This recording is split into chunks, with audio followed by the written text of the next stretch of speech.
Hoje, vamos abordar um tema relevante: os ciclos de falência que parecem ser transmitidos de geração em geração. A Bíblia nos alerta sobre padrões de escassez e dificuldades nas famílias, algo que muitos têm testemunhado. Hoje, vamos investigar o que as Escrituras dizem acerca dessas questões importantes e complexas. Vamos considerar passagens bíblicas que falam sobre herança e a responsabilidade espiritual das famílias. A palavra de Deus apresenta princípios que nos ajudam a compreender a relação entre ações passadas e suas consequências atuais. Ao longo deste estudo, convidamos a reflexão sobre as promessas e orientações de Deus para quebrar esses ciclos. Ao refletirmos sobre as promessas de Deus, encontramos o princípio de que tudo o que semeamos colhemos, conforme Gálatas 6, verso 7 diz. Este versículo nos convida a considerar como as ações de nossos antepassados podem ressoar em nossas vidas atuais. A ideia de colheita espiritual é central. Assim, devemos analisar o que estamos semeando hoje em nossas relações familiares. Em Êxodo 20, verso 5, Deus estabelece um paralelo entre nossos pecados e as consequências que podem se estender às próximas gerações. Esse versículo nos ensina que devemos estar alertas às atitudes que perpetuamos, pois elas podem afetar nossos filhos e netos. Aqui notamos que Deus nos deseja livres dessas correntes. Ele oferece um caminho de restauração e mudança. Podemos escolher semear amor, perdão e compaixão, mudando assim o curso das gerações futuras. Além disso, é importante entender que a responsabilidade de nossas ações não recai apenas sobre nós, mas também sobre nossos antepassados. Este conhecimento nos motiva a quebrar ciclos viciosos e iniciar novas tradições que glorifiquem a Deus. É um chamado para a consciência familiar e a busca de alinhamento com os princípios divinos em nossas vidas. Neste caminho de transformação, devemos lembrar que Deus é sempre nosso apoio e guia. Como podemos aplicar esses ensinamentos em nossas vidas? Vamos juntos refletir sobre isso. Vamos analisar como a transformação pela renovação da mente nos auxilia a romper ciclos negativos. Em Romanos 1, verso 22, afirma dizendo-se sábios, tornaram-se loucos. Encontramos a exortação a não nos conformar com este mundo, mas sermos transformados. Essa transformação nos convida a uma mudança de mentalidade, necessária para superar os desafios modernos. É importante deixar para trás a postura de vitimização. Convido todos a serem proativos na mudança. Para isso, devemos reconhecer os ciclos herdados que nos limitam e buscar a mudança em nossas vidas. O arrependimento legal, conforme 1 João 19, é vital para permitir a restauração espiritual. Confessando nossos pecados, abrimos espaço para a ação de Deus em nossas vidas.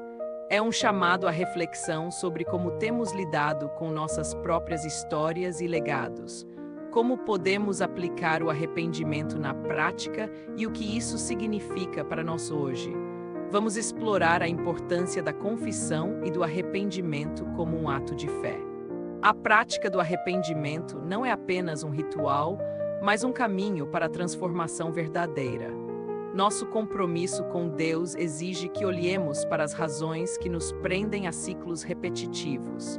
Refletir sobre as escolhas que fazemos nos ajuda a entender onde precisamos mudar.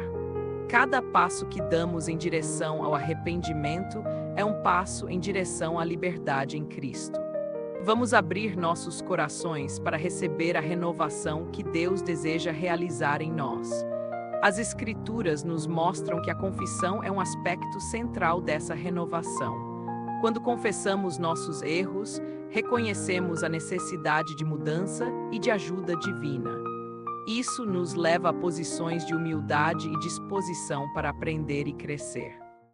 Seguir o exemplo de Cristo em arrependimento e confissão é um chamado diário para todos nós. Vamos praticar o arrependimento de maneira genuína, buscando continuamente a renovação. Essa jornada nos convida a uma reflexão profunda sobre nosso papel na família de Deus. Em cada prática de arrependimento, experimentamos a graça de Deus de forma mais intensa.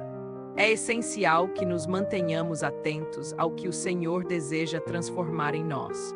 Como podemos aplicar tudo isso em nosso dia a dia? Vamos buscar juntos essa transformação. Começamos com a oração de renúncia. Neste momento de oração, pedimos a Deus que nos liberte de laços de alma que nos prendem a ídolos ancestrais. Lemos Efésios 6, verso 12, lembrando que nossa luta não é contra carne e sangue, mas contra poderes espirituais. Reconhecemos que precisamos de um divórcio espiritual das estruturas de pobreza e deficiência. Declaramos em voz alta que somos livres e não mais estamos amarrados a esses ciclos familiares.